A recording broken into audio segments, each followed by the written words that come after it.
Heto na po ang 5 naunang nag-comment at 5 napili ko. Comment lang po kayo at kahit hindi kayo una baka mapili ko kayo sa shoutout. At ito na ang una na si Lodi Shackle Hodes, Lodi Benji Asong, Lodi Palcuca, Lodi Francis Dasilo, Lodi Mike Guerina, Lodi April Roy Capuras, Lodi Sherlon Laureno, Lodi Bagani Arcosena, Lodi Alrose Acon, Lodi Delgasfer Buena. Maraming salamat po sa inyong lahat at kung bago ka pa lang dito, baka naman. Ika-63 kabanata, sa pagpapatuloy. Isang guhit na lilang kulay ang marahang bumabagsak mula sa kalooban ni Chon Il-hak, tila nagmumula sa pinakailalim ng kanyang pagkatao. Habang ito'y bumababa, ang paligid ay nababalot ng mahiwagang ningning, at sa dulo ng guhit ay may isang bagay na lalong nagliliwanag ng matingkad na lila, worry may sariling buhay at kapangyarihan. Makikita na ang bagay na yun ay may banayad ngunit mahiwagang kumikislap na nagmumula mismo sa gitna nito. Na tila isang pusod ng enerhiyang patuloy na humihinga at nabubuhay. Habang nakitingin dito si Chon Il-hak sinabi niya sa kanyang isip na ito na ba yun? Ang lakas na nananahan sa loob ko. Habang inaabot niya ito sinasabi pa niya sa kanyang isip na kung hindi ko tatanggapin ang kapangyarihang ito, hinding-hindi ko siya malalampasan at matatalo. Hinawakan niya ito ng mahigpit habang sinasabi pa sa isip na wawasakin ko ang mga tanikala ng selyong ito.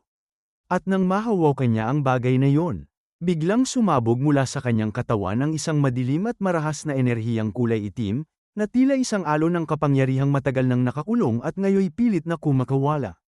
Ang itim na enerhiya ay gumapang mula sa kanyang mga braso patungo sa kanyang buong katawan, parang usok na may sariling buhay, habang ang kanyang mga daliri ay unti-unting tumitigas. Kasabay nito, ang kanyang mukha ay napangiwi sa matinding sakit at pagkabigla. At pagkatapos, ang itim na enerhiya na bumabalot sa kanya ay unti-unting kumalas sa kanyang katawan at pumaitaas patungo sa ere. Na para bang tinatawag ng isang di nakikitang puwersa. Mula sa itaas ni Chon Il-hak ay biglang lumitaw ang isang dambuhalang mata na dumedalit at nagliliyab sa kakaibang liwanag, tahasang nakatingin sa kanya na para bang sinusuri ang kanyang kaluluwa. At ilang sandali pa, mula sa loob ng katahimikang bumabalot sa paligid, ay nagsalita ang nilalang na yun, ang tinig ay mababa, malalim, at umaalingaw hindi lamang sa hangin kundi direkta sa isipan ni Chon Il-hak. Gigising ako sa loob mo. Wika nito, na para bang bawat salita ay may bigat na kayang durugin ang kalooban ng sinumang makarinig. Kasunod nito ay isang sandaling katahimikan, bago muling umalingaw ang tinig, puno ng tukso at panganib, ninanais mo rin ba ang aking kapangyarihan? Nakatingala si Chon Il-hak sa dambuhalang matang nakalutang sa itaas niya, ang kanyang mga mata ay puno ng kaba at paggalang habang marahan niyang binigkas ang mga salitang espiritu ng aking ninuno. At sa gitna ng matinding pressure at pangamba na bumabalot sa kanya, biglang sumigaw si Chon Il-hak ng ubod ng lakas. Ang tinig ay puno ng desperasyon at walang hanggang determinasyon, na gigisingan kita gamit ang aking dugo. Sumagot ang nilalang sa kanya sa tinig na puno ng malamig na galit, na tila may nakatagong ngisi sa bawat salita, mabuti. Ngayon, ikaw at ako ay magiging iisa. Kasabay ng mga salitang yon, ang dambuhalang mata sa itaas ay nagningning ng mas maliwanag. At ang itim na enerhiya sa ere ay biglang nag-alon na parang nagngangalit na dagat. Makikita ang mukha ni Chon Il-hak na may masayang ngisi, isang kakaibang ngiting hindi naganap na tao, habang ang itim na enerhiya ay unti-unting nilalamon ang kanyang katawan. Ang madilim na kapangyarihan ay gumagapang sa kanyang balat na parang buhay na anino, bumabalot sa kanyang dibdib, leeg, at mukha, ngunit sa halip na takot ay kaligayahan ang makikita sa kanyang mga mata. At ilang sandali pa ay makikita na tila nasakop na siya nito na ang mga mata ay namumuti. At pagkatapos, isang napakatinding enerhiya na may matingkad na kulay lila ang biglang bumagsak mula sa kalangitan at dumirekta kay Chon Il-hak, na parang isang kidlat na hinubog mula sa purong kapangyarihan. Ang liwanag nito ay sumabog sa paligid, at sa sandaling tumama ito sa kanyang katawan ay agad itong bumalat sa kanya na tila isang nagliliyab na balabal ng enerhiya. Ang lilang kapangyarihan ay umiikot sa kanya na parang kuryenteng may sariling kamalayan, humahabi ng mga guhit ng liwanag na gumuguhit sa ere at nagpapayanig sa lupa sa ilalim ng kanyang mga paa. At ilang sandali pa, makikita na si Chon Il-hak ay dahan-daang inaangat ng naglalagablab na lilang enerhiya patungo sa ere, na tila hinahatak siya ng isang di nakikitang kamay ng kapangyarihan. Ang kanyang mga damit ay nagsimulang mapunit, hibla-hibla na tinatangay ng nagngangalit na enerhiya, habang ang hangin sa paligid ay sumisigaw sa lakas ng puwersang nagbubuhat sa kanya paitaas. Napakunot at napasalubong ang mga kilay ng Palm Emperor nang masilayan niya ang nagaganap, at sa kanyang mga mata ay mababakas ang matinding pagkabigla at pag-aalala. Ang kanyang titig ay nakatuon kay Chon Il-hak na lumulutang sa gitna ng naglalagablab na lilang enerhiya. At pagkatapos, sumigaw si Chon Il-hak, ang kanyang tinig ay umaalingaw sa himpapawid sa kanyang sigaw. Makikita ang bawat kirot na dumadaloy sa kanyang katawan hanggang sa kanyang mga paa, na parabang ang bawat buto at ugat niya ay pinipilas at muling hinuhubog ng negal-alabang kapangyarihan sa loob niya. Ang kanyang mga kalamnan ay naninigas at nanginginig sa matinding pressure, habang ang lilang at itim na enerhiya ay patuloy na umiikot sa kanyang katawan na parang nagngangalit na unos. Kasabay nito, ang kanyang mga mata ay nagliliyab ng matingkad na pulang enerhiya. Habang patuloy na nakalutang sa ere si Chon Il-hak, makikita na ang kanyang mga kamay ay unti-unting nagkakaroon ng tila kaliskis. Ramdam ang sakit na bumabalot sa kanyang mga kamay, isang sakit na matalim, pero kasabay nito ay nagdudulot ng kakaibang kapangyarihan. Makikita rin na ang kaliskis ay unti-unting umaakyat mula sa kanyang leeg, dahan-daang bumabalot at sumusunod sa bawat hubog ng kanyang katawan, hanggang sa marating nito ang kanyang mukha. Sa bawat hibla ng balat na natatakpan ng kaliskis, ramdam ang matinding kirot na dumadaloy sa ilalim nito, at ang kanyang mukha ay nagpapakita ng hirap. At ilang sandali pa, makikita ang kanyang tiyan na tila sentro ng naglalagablab na enerhiya, kung saan ang lilang at pulang kapangyarihan ay patuloy na umiikot at unti-unting nabubuo sa loob nito. Ang katawan ni Chon Il-hak ay napaunat, bawat hibla ng kanyang laman at buto ay parabang hinihila ng isang di nakikitang puwersa habang ang itim na enerhiya ay umiikot sa kanyang paligid. At pagkatapos, nakatingala si Chon Il-hak sa langit, ang kanyang katawan ay nananatiling nakalutang sa ere habang ang kanyang mga mata ay nagliliyab ng pulang enerhiya, na tila sumasalamin sa apoy ng hindi mapipigilang kapangyarihan sa loob niya. Kasabay nito, ang itim na enerhiyang bumabalot sa kanyang katawan ay unti-unting lumalakas, gumuguhit ng mas makapal at mas malalakas na alon ng kadiliman na parang may sariling kamalayan. Hindi na siya makita sa gitna ng naglalagablab na enerhiya na pumapalibot sa kanya. Ang tanging makikita na lamang ay ang itim na enerhiyang bumabalot at gumuguhit sa kalangitan, na parang nag-iiwan ng bakas ng kidlat o usok na may sariling buhay. Seryosong nakatingin si Palm Emperor sa nagaganap, ang kanyang mga mata ay hindi kumikibit kahit isang kisap habang unti-unti nang nabubuo sa ere si Chon Il-hak at ang napakalakas na puwersa ng itim na enerhiya sa paligid niya. At ilang sandali pa, makikita sa ere si Chon Il-hak na unti-unting nagbabago, ang kanyang buhok ay naglaho sa dati nitong kulay at ngayon naging puti, kumikislap sa ilalim ng naglalagablab na enerhiya na pumapalibot sa kanya. Nakatingin siya kay Palm Emperor ng diretso. Kasabay nito, nakatingala din sa kanya si Palm Emperor. Dahan-dahan, unti-unting bumababa si Chon Il-hak mula sa ere. Sa wakas, makikita na si Chon Il-hak ay ganap ng nagbago, ang kanyang buong anyo ay kumpleto na sa bagong kapangyarihan na bumalot sa kanya. Nakatingin siya kay Palm Emperor ng mariin, ang kanyang titig ay matalas at puno ng hindi matitinag na determinasyon, na tila sinasabi sa bawat sandali na handa na siyang ipakita ang kanyang ganap na lakas. Ang enerhiya sa kanyang paligid, na dati umiikot at naglalagablab, ay ngayon lumikislap ng maliwanag at kumikislap sa bawat galaw, nagbubuo ng isang aura na parehong nakamamangha at nakakatakot. Napakunot ang kilay ni Palm Emperor, at sa kanyang isip ay napasabi siya ng tahimik, na ang kanyang titig may nagising sa isipan ng taong ito. At pagkatapos sinabi sa kwento na ang panloob na kini Chon Il-hak ay humalo sa isang madilim at demonyong enerhiya. At muling pinakawalan ang matagal nang nakatagong kapangyarihan. Ito ang sandali kung kailan ang demonyong naglaho sa mundong ito ay muling nabuhay. At pagkatapos ay nagsalita si Chon Il-hak na sinabi na ako ang tagapagmana ng Energy of the Sword. Ngumisi ito habang nakatingin sa kanya at sinabi pa sa kanya na mula ngayon, muli akong isisilang bilang ang Sword Demon. Tinanong naman sa kanya ni Palm Emperor na Sword Demon, ikaw ba talaga ang Sword Demon? At muling sinabi sa kwento na ang Sword Demon, ang nilalang na nakamit ang armo niya sa kanyang espada at lumampas sa hangganan ng sining ng pakikipaglaban. na tinatawag na ang Demon Realm. Isang maalamat na nilalang na sa pangalan pa lang ay nagdadala na ng takot at pagkamangha. Noong unang panahon, upang mapigilan ang bangungot na dulot ng Sword Demon, nagsama-sama ang lahat ng Orthodox sects at mga angkan. Matapos ang isang madugong labanan na nagtakda ng kapalaran ng Miriam, tuluyang naglaho ang Sword Demon. Habang nakatingin si Palm Emperor dito ng mariin, hinawakan niya ng mahigpit ang kanyang espada at sinabi sa kanyang isip na sino ang mag-aakalang ang alamat na narinig ko lang noong bata pa ako ay makikita ko na sa harap ng aking mga mata. Nakakaaliw. At ilang sandali pa, inangat ni Chon Il-hak ang kanyang kamay sa ere. At mabilis na napunta sa kanyang kamay ang kanyang espada, at agad itong nilagyan ng kanyang enerhiya, ang blade ay kumikislap at naglalabas ng liwanag na sumasalamin sa kanyang pulang mata at sa umiikot na lilang at itim na kapangyarihan sa paligid niya. Nakangiti ito habang nakatingin sa kanyang espada na sinasabi pa na gusto mo bang makita kung gaano talaga kalakas ang Sword Demon? Winasiwas niya ang kanyang espada gamit ang kasanayang Snake Poison Flash, at makikita ang enerhiya mula rito ay mabilis na tumakbo patungo kay Palm Emperor, parang kidlat na may sariling buhay, nag-iiwan ng liwanag at init sa ere habang sinusundan ng bawat mata ang galaw ng mapanganib na atake.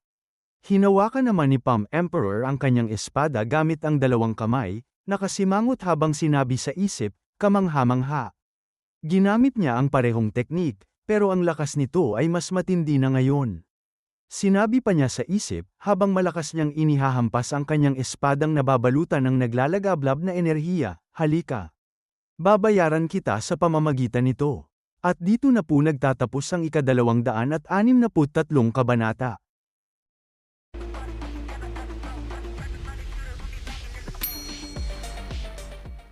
Ika-264 na kabanata. Sa pagpapatuloy, makikita ang lilang kapangyarihan ni Chon Il-hak na itinira niya kay Palm Emperor, na tila nawasak ng hampas ng espada nito, ang enerhiya ay kumikislap at nagkakagulo sa ere, na parabang bawat hibla ng kapangyarihan ay binabaluktot at sinubukang durugin ng puwersa ng pag-atake ni Palm Emperor. Napangiti naman si Chon Il-hak at sinabi sa kanyang isip, na sino ang mag-aakalang mahaharang mo ang sword key na nagmula sa inner key ng isang Sword Demon. Muli, sinabi ni Chon Il-hak sa kanyang isip, habang winasiwas niya ang espada ng mabilis at tiyak, na magaling. Iyan nga, Baek Sang-on. Libangin mo pa ako. At pagkatapos, pinakawalan niya ang isang napakalakas na slash ng enerhiya na pumailan lang sa hangin, tila isang alon ng kapangyarihang lila na diretsyong tumungo kay Palm Emperor. Napalaki naman ang kanyang mga mata si Palm Emperor nang makita ang malalaylak na enerhiya na pinalabas ni Chon Il-hak, halos hindi makapaniwala sa lakas at bilis nito. Agad niyang hinarang ang kanyang espada sa unahan, bawat galaw ay puno ng determinasyon at konsentrasyon. Isa sa kanyang mga kamay ang mahigpit na humawak sa talam, habang ang isa pa ay sinamahan ng enerhiya, pinapalakas at pinatatag ang bawat hibla ng bakal. Sa sandaling yun, ginamit niya ang kanyang kasanayan, ang Iron Sword Wall. Agad na bumuo ng makapal na baluti sa paligid ni Palm Emperor nang tumama ang napakalaking laylak na enerhiya ni Chon Il-hak. Parang isang matibay na kalasag. Ang baluti ay kumikislap at sumasaklaw sa bawat sulok ng kanyang katawan, hinihigpitan ang kanyang depensa laban sa dambuhalang puwersa ng atake. Ang lila na enerhiya ay unti-unting lumalakas at makikita na tila nilalamon nito ang baluti ni Palm Emperor, kumakain sa bawat hibla ng kanyang depensa na pinaghirapan niyang itaguyod. Ang liwanag ay kumikislap at umiikot, parang apoy na naglalagablab sa paligid ng baluti, pinipilit na sirain ang matibay na pader ng enerhiya.